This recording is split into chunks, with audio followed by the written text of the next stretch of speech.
નમસ્કાર મિત્રો, Gujarat TV YouTube ચેનલમાં સ્વાગત છે। આજના વિડીયોની અંદર આજના સૌથી મોટા 5 ખેડૂત સમાચાર આજના વિડીયોની અંદર જાણવાના છે।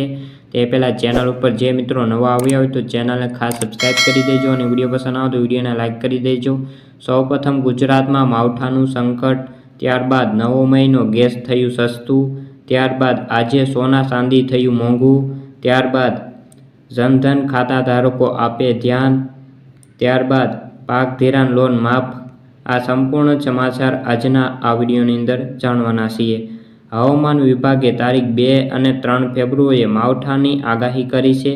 આવનારા સમયમાં ગુજરાતમાં 2 સિસ્ટમ સક્રિય થશે, જેથી વરસાદ પડી શકે છે। અંબાલાલ પટેલે જણાવ્યું છે કે આગામી દિવસોની અંદર ઉત્તર પર્વત પ્રદેશોમાં ભારે હિમવર્ષા થવાની શક્યતા છે, જ્યારે ગુજરાતના ઘણા ભાગોમાં વાદળછાયું વાતાવરણ રહી શકે છે।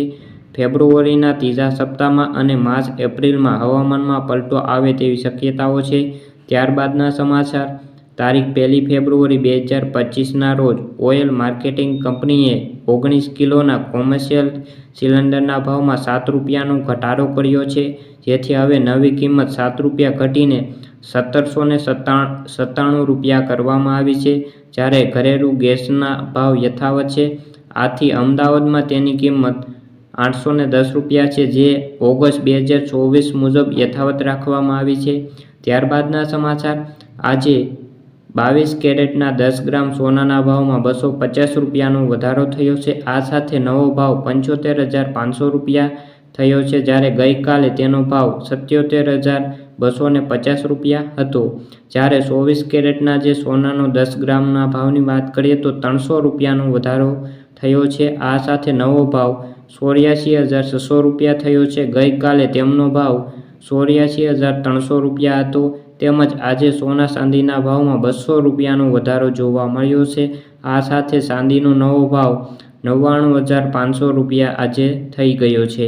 ત્યારબાદના સમાચાર, આજે સર્વ જાણતા હશો કે પ્રધાનમંત્રી જનધન યોજના 2014ની અંદર શરૂ કરવામાં આવી હતી, જે હાલમાં 2024 સુધી ચાલી રહી છે।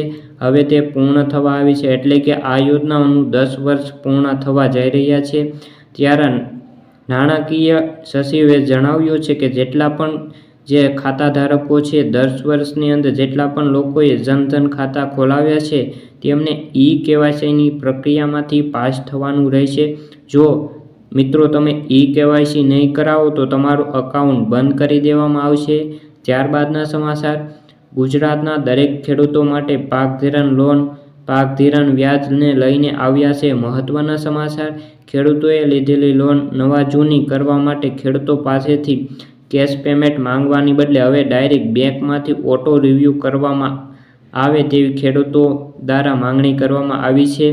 તેમજ ખેડૂતો પાક ધિરાણ વ્યાજ માફ કરવા અંગે તેવી માંગ ખેડૂતો કરી રહ્યા છે। જ્યારે ખેડૂતો બેંક લોનના પૈસા ભરવાની બહારથી વ્યાજના પૈસા લાવીને વ્યાજ ભરતા હોય છે, જ્યારે ખેડૂતોને ઓટો રિવ્યૂ સુવિધા આપીને ખેડૂતોને થોડીક રાહત આપવામાં આવે તેવી ખેડૂતો માંગણી કરી રહ્યા છે।